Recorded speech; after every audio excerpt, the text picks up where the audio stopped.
శ్రీ రేణుకా ఎల్లమ్మ తల్లి జ్యోతిష్యాలయం. మీకు ఎటువంటి సమస్యలు ఉన్నా సరే గురువుగారు ఒక ఫోన్ కాల్ ద్వారా మీ సమస్యను క్లియర్ చేస్తారు.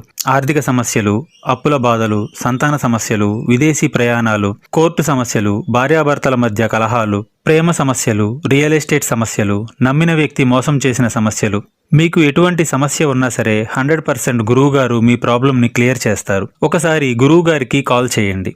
నేను కూడా కాల్ చేశాను.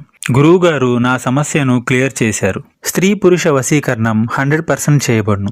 గుప్త నిధులు కూడా తీస్తారు మా గురువుగారు. ఒకసారి కాల్ చేయండి. Cell number 6300444604. ఛానల్లోకి స్వాగతము. సింహరాశి వారి జాతకులు, ఈ రోజున మీ ముఖంలో బాధ, వెక్కి వెక్కి ఏడవడం పక్క. మీ యొక్క పరువు మొత్తం పోతుంది.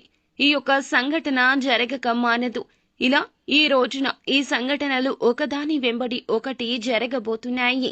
ఇందులకు మూల కారకులు ఎవరో తెలిస్తే గనక ఖచ్చితంగా మీరు కోపంతో రగిలిపోతారు. అసలు ఏం జరగబోతుంది ఈ రోజున, సింహరాశి జాతకులు ఎటువంటి ఫలితాలు పొందుకోబోతున్నారు అనే వివరాలు వీడియోలో తెలుసుకుందాము. వీడియో మీకు నచ్చితే లైక్ చేయండి. మీ లైక్ మాకెంతో సపోర్ట్ అండ్ ఎంకరేజ్మెంట్ గా ఉంటుంది. ఇక ఆలస్యం లేకుండా వీడియోలోకి మనము వచ్చేద్దాము. ఈ రాశి జాతకులు మంచి చెడు ఆలోచించినాకనే ఏ పని అయినా సరే చేస్తారు. అయితే ఆ పనుల్లో విజయం దక్కే వరకు కూడాను కష్టపడతారు తప్పితే నిరాశ చెందరు. వీరితో పాటుగా అందరికీ మరింత ఉత్సాహాన్ని ఇస్తారు. ఎదుటి వారితో పని ఏ విధంగా చేయించుకోవాలో వీరికి బాగా తెలుసు. అలాని అందరినీ కష్టపెట్టే నైజం ఉండదు. మోసం చేసే నైజం అసలే ఉండదు. ఒక్క రూపాయి కూడా సులువుగా తీసుకోరు. వీరితో పాటుగా అందరూ బాగుండాలి అనే తపన ఉంటుంది. నవ్వుతూ ఉంటారు, నవ్విస్తూ ఉంటారు. అయితే ఈ యొక్క దిన ఫలాల ప్రకారం చూస్తే ఈ రాశి వ్యక్తులు ఈ రోజున మీ ముఖంలో బాధ వస్తుంది.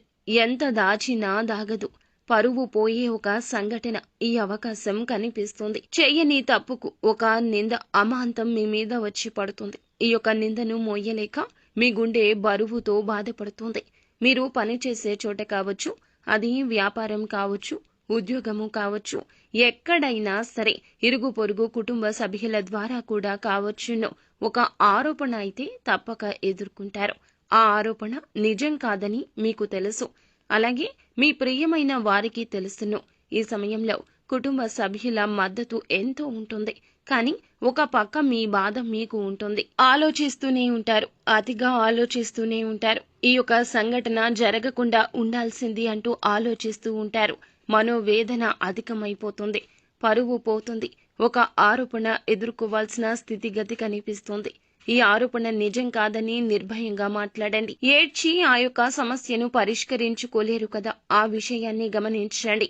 ఎటువంటి పరిస్థితి వచ్చినా కానీ దాన్ని అధిగమించే శక్తి సామర్థ్యాలు భగవంతుడు మీకు ఖచ్చితంగా అనుగ్రహిస్తాడు. కాబట్టి అది నిజం కాదంటూ నిర్భయంగా మాట్లాడండి. ఒకరి గురించి మరొకరి దగ్గర ఏదైనా విషయాన్ని ప్రస్తావించే సమయంలో మీరు చాలా జాగ్రత్త. ఎటువంటి విషయం అయినా సరే ఒకరి గురించి మరొకరి దగ్గర ప్రస్తావించొద్దు. ఒకవేళ ప్రస్తావించినా కానీ వారికి ఎటువంటి అవకాశం ఇవ్వకూడదు. మీరు ఏ విషయం అయితే మాట్లాడుతున్నారో అది పాజిటివ్ గా ఉండాలి, కానీ ఒకరి గురించి నెగటివ్ గా మాట్లాడొద్దు. ఒకవేళ మాట్లాడారంటే ఇటువంటి పెద్ద సమస్య మీ ముందుకు వచ్చే అవకాశం ఉంది. ఈ అంశంలో ఈ రాశి వారు తగిన జాగ్రత్త తీసుకోవాలి. పై అధికారుల గురించి తోటి ఉద్యోగస్తులతో నెగటివ్ గా చర్చించొద్దు. మీ మనసులో విషయాలు ఎవ్వరికీ తెలియపరచొద్దు. రహస్యంగా గోప్యంగా ఉంచండి. ఇలా చర్చించారంటే మీ యొక్క పై అధికారి ప్రశంసలు పొందుకోవడానికి బదులుగా మీరు ఎవరితో అయితే ఈ విషయాన్ని చెప్పారో వారు వెళ్లి ఇంకాస్త 4 మాటలు జోడించి మీ యొక్క పై అధికారులకు తెలియపరచడం వలన మీ గురించి నెగటివ్ గా చెప్పి మిమ్మల్ని బ్లేమ్ చేయడానికి వారు ప్రయత్నం చేయడం వల్ల పై అధికారుల యొక్క మాటల తూటాలను మీరు భరించలేకపోతారు.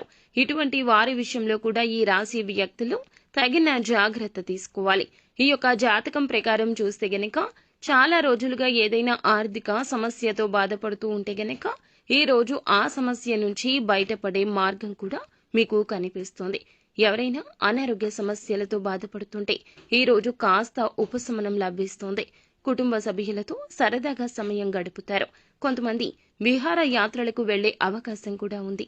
ఆధ్యాత్మిక సేవా కార్యక్రమాల్లో ఈ యొక్క రాశికి చెందిన వ్యక్తులు ఎక్కువగా పాల్గొనే అవకాశం ఉంది. శివారాధన మేలు చేస్తుంది. విష్ణు సహస్రనామ పారాయణం కూడా శుభకర